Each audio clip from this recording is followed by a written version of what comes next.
আমেরিকার Los Angeles গাড়ি কিভাবে পুড়তেছে দেখছেন? আগুনের শিখার কাছে ওরা পরাজিত। আমেরিকা পুরা পরাজিত।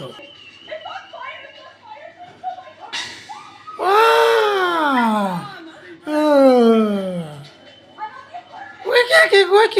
কি কয় হ্যাঁ? উপরওয়ালার সাথে গাদ্দারি।